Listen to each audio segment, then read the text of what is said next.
Latest updates ఎప్పటికప్పుడు పొందడానికి big TV WhatsApp channel follow అవ్వండి. లింక్ డిస్క్రిప్షన్ లో ఉంది. 3.5 దశాబ్దాల రాజకీయ అనుభవం, కానీ గెలిచింది 2 సార్లే. విషయం ఏదైనా కానీ ప్రత్యర్థులపై విమర్శలు చేయడమే ఆయన పని. వాగ్బానాలే కాదు, అవసరమైతే స్టెప్పులు కూడా వేయగలరు ఆ మాజీ మంత్రి. వీటన్నిటికీ తోడు ఆ పార్టీ అధినేతకి నమ్మిన బంటు. ఎన్నికల్లో ఘోర ఓటమి తర్వాత కూడా జిల్లా మార్చి మరీ వేరే జిల్లాకి ఇన్ఛార్జ్ చేశారు పార్టీ చీఫ్. కానీ సీటు విషయంలో మాత్రం మళ్ళీ అక్కడ నో ఛాన్స్ అని ఎందుకు అంటున్నారు? ఈసారి అసలు సీటు అయినా ఇచ్చే ఛాన్స్ ఉందా? ఇస్తే ఎక్కడ అవకాశం ఇస్తారు? ఇంతకీ ఎవరా నేత? ఏంటా నియోజకవర్గం? Watch the story. మాజీ మంత్రి, వైసీపీ కీలక నేతల్లో ఒకరు Ambati Rambabu. One of the voice of వైసీపీగా ఆయన పేరు పొందారు.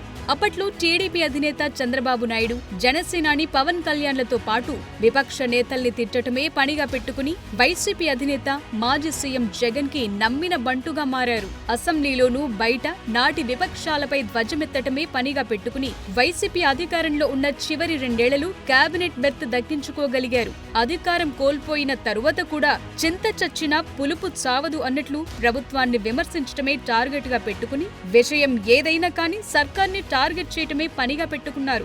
అయితే ఇప్పుడు అనూహ్యంగా వైసీపీ బాస్ జగన్ అంబటికి సీటు విషయంలో షాక్ ఇవ్వబోతున్నారనే చర్చ హాట్ టాపిక్ గా మారింది.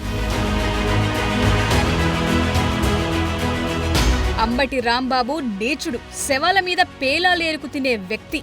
అలాంటి వ్యక్తికి ఓటెయ్యొద్దు అని గత ఎన్నికలకు ముందు అంబటి రాంబాబు రెండో అల్లుడు డాక్టర్ జి గౌతమ్ చేసిన కామెంట్స్ ఇవి. ఇవే కాకుండా రెండోసారి సత్తెనపల్లి నుంచి బరిలోకి దిగిన అంబటికి చాలా సవాళ్లే ఎదురయ్యాయి. ఆయనకు టికెట్ ఇస్తే ఓడిస్తామని స్థానిక సంస్థల ప్రతినిధులు పలువురు పార్టీకి రాజీనామా చేయటం, పేదలకు వచ్చిన ఎక్స్గ్రేషియా చెక్కుల్లో సైతం కమిషన్లకు పాల్పడ్డారనే ఆరోపణలు, మహిళలను వేధించిన ఫోన్ కాల్స్ లీక్ అవటం వంటి వివాదాలతో నిండా మునిగిపోయారు. ఇవేమి పట్టించుకోని జగన్ అంబటికి ఛాన్స్ ఇస్తే ఎన్నికల్లో ఓటర్లు ఓటమి కట్టబెట్టారు.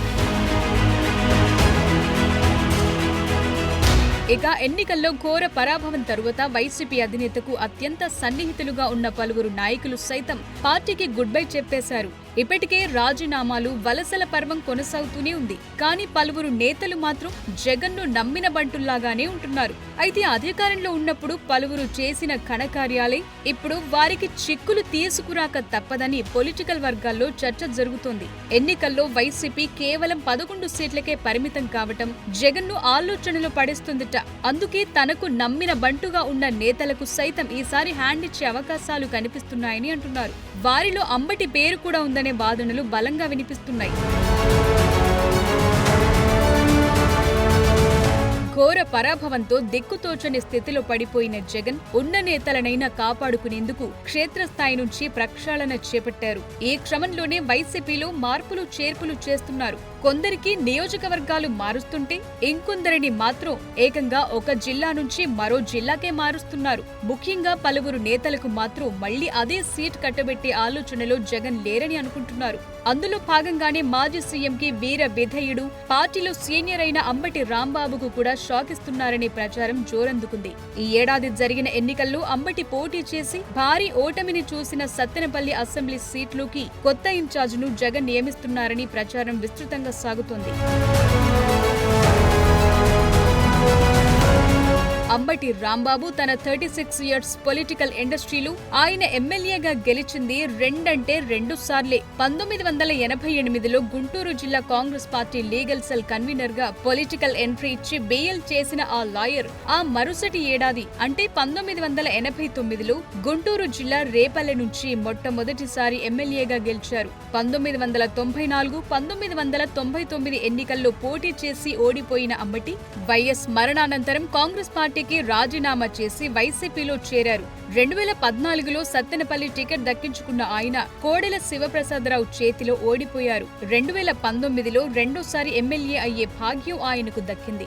5 ఏళ్లలో చివరి 2 ఏళ్లు మంత్రిగా ఛాన్స్ ఇచ్చారు జగన్. కానీ గత ఎన్నికల్లో ఘోర ఓటమి పాలయ్యారు అంబటి. ప్రస్తుతానికి అంబటి రాంబాబును గుంటూరు జిల్లా అధ్యక్షులుగా కూడా నియమించారు. ఈ సమీకరణాలతోనే సీటు విషయంలో మాత్రం సస్సేమిరా అంటున్నారట జగన్.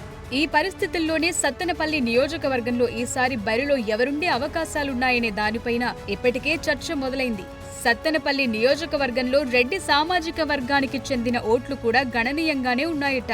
అందుకే ఈసారి అక్కడ రెడ్డి సామాజిక వర్గానికి చెందిన నేతకు ప్రిఫరెన్స్ ఇచ్చే అవకాశాలు మెండుగా కనిపిస్తున్నాయట. అయితే సత్తెనపల్లిలో టీడీపీ తరపున మాజీ మంత్రి కన్నా లక్ష్మీనారాయణ గెలుపొందారు. ఆయన కాపు సామాజిక వర్గానికి చెందినవారు. దాంతో వైసీపీ కూడా అంబటిని మార్చినా కాపులకే మళ్లీ ఇక్కడ ఇన్ఛార్జిగా అవకాశం ఇవ్వాలని కోరుతున్నట్లు చెప్తున్నారు. ప్రస్తుత పరిస్థితుల్లో మంగళగిరి నుంచి 2 సార్లు గెలిచి 2024లో టికెట్ దక్కించుకోలేకపోయిన జగన్ సన్నిహితుడు అయిన ఆళ్ల రామకృష్ణారెడ్డికి ఛాన్స్ ఉందని అంటున్నారు. సామాజిక వర్గ సమీకరణాలను కూడా దృష్టిలో ఉంచుకుని ఆర్కేకి ఛాన్స్ ఇవ్వొచ్చని చర్చ జరుగుతోంది. ఈ విషయంలోనే జగన్ నియోజకవర్గంలోని ముఖ్య నేతల అభిప్రాయాలను కూడా తీసుకోనున్నట్లు భావిస్తున్నారు. అయితే గత ఎన్నికల్లోనే ఆళ్ల రామకృష్ణారెడ్డిని సత్తెనపల్లి నుంచి బరిలోకి దించాలని చర్చ నడిచింది. కానీ అంబటి రాంబాబు మాత్రం తనకు మాత్రమే ఆ సీటు ఇవ్వాలని పట్టుబట్టడంతో జగన్ కాదనలేకపోయారని అంటున్నారు. కానీ ఈసారి మాత్రం ఆళ్ల రామకృష్ణారెడ్డికి సత్తెనపల్లి నియోజకవర్గంలో అవకాశం ఇచ్చి నరసరావుపేటలో కూడా ఎంపీ స్థానానికి మోదుగుల వేణుగోపాల్ రెడ్డికి గనుక అవకాశమిస్తే తప్పకుండా తమకు ఈక్వేషన్స్ కలిసి వస్తాయని అంచనాల్లో వైసీపీ అధిష్టానం ఉందట. అందుకోసం ఇప్పటి నుంచే అంచనాలు వేసుకుంటున్నారట. దీంతో సత్తెనపల్లి బరిలో ఆళ్ల రామకృష్ణారెడ్డి ఉండే అవకాశాలు బలంగా కనిపిస్తున్నాయని పొలిటికల్ వర్గాల్లో డిస్కషన్ నడుస్తోంది. ప్రస్తుతానికి మాత్రం రాజకీయాల్లో యాక్టివ్ గా లేని ఆర్కే మళ్లీ యాక్టివ్ అవుతారా?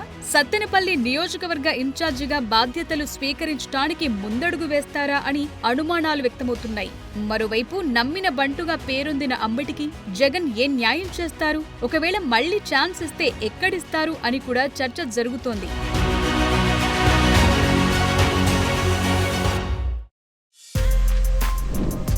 For more videos like this, subscribe Big TV channel.